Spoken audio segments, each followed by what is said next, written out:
இதயம் காப்போம் திட்டம் மூலம் 93% நோயாளிகள் பயன்பெற்றுள்ளதாக சுகாதாரத்துறை தெரிவித்துள்ளது.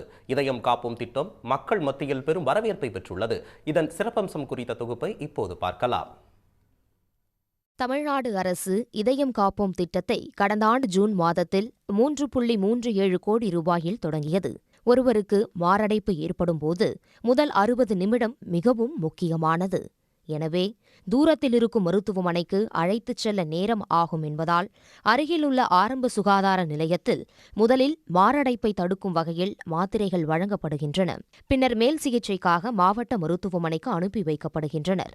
தற்போது இந்த திட்டம் மூலம் சிகிச்சை பெறும் 93% நபர்கள் நலமுடன் உள்ளதாக சுகாதாரத்துறை மேற்கொண்ட ஆய்வில் தெரியவந்துள்ளது. இந்த திட்டத்தில் இந்த மாதிரி லோடிங் டோஸ் கொடுத்தவங்க இந்த லாஸ்ட் 1 இயரில் ஆல்மோஸ்ட் 9,100 கேஸ்க்கு நம்ம இந்த லோடிங் டோஸ் கொடுத்துருக்கோம். இதில் பெரும்பாலானவர்கள் எந்தவித உயிரிழப்பும் இல்லாமல் காப்பாற்றப்பட்டிருக்காங்க. அதுலேயும் குறிப்பாக ஒரு 16% ஒரு டெஃபினட் இன்டர்வென்ஷன் சொல்லுவோம். அதாவது ஆஞ்சியோகிராமோ இல்லை ஸ்டென்டிங்கோ இல்லை உங்களுக்கு தெர்மோலைசிஸோ இதெல்லாமே பண்ணியிருக்காங்க. இது இண்டிகேட்ஸ் தட் நம்ம சரியான நேரத்தில் இந்த கார்டியாக் லோடிங் டோஸ் கொடுக்கலன்னா இவங்களுக்கு காம்ப்ளிகேஷன்ஸோ இல்லை மரணமோ ஏற்பட வாய்ப்பு இருந்திருக்கலாம். இதயம் காப்போம் திட்டத்தின் மூலம் மாரடைப்பு ஏற்படும் முன்பே உரிய சிகிச்சை எடுத்துக்கொண்டதால் நலமடைந்துள்ளதாக நோயாளிகள் அரசுக்கு நன்றி தெரிவிக்கின்றனர்.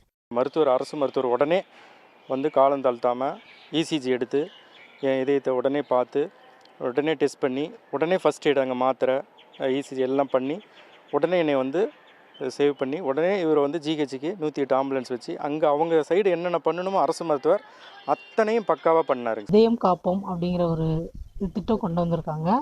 அதுபடி ஆஸ்பத்திரிக்கு போகிறவங்கள ஃபஸ்ட் எய்டு கொடுத்து திருச்சி நாமக்கல் ஹாஸ்பிட்டலுக்கு அனுப்பி விட்றாங்க. அதனால அவங்களுக்கு அவங்க உயிருக்கு ஆபத்து இல்லாமல் ஹாஸ்பிட்டலுக்கு போகிறதுக்கு அவங்களுக்கு நல்லா இதாக இருக்குது. இது ஒரு நல்ல திட்டம்.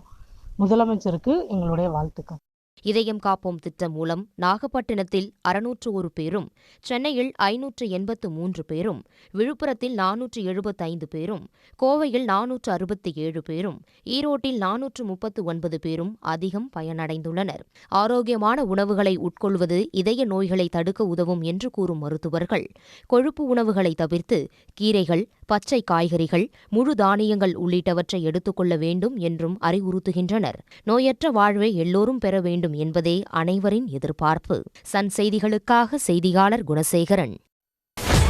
சன் நியூஸ் வாட்ஸ்அப் சேனலை ஃபாலோ செய்யுங்கள். QR கோடை ஸ்கேன் செய்து சன் நியூஸோடு இணைந்திருங்கள்.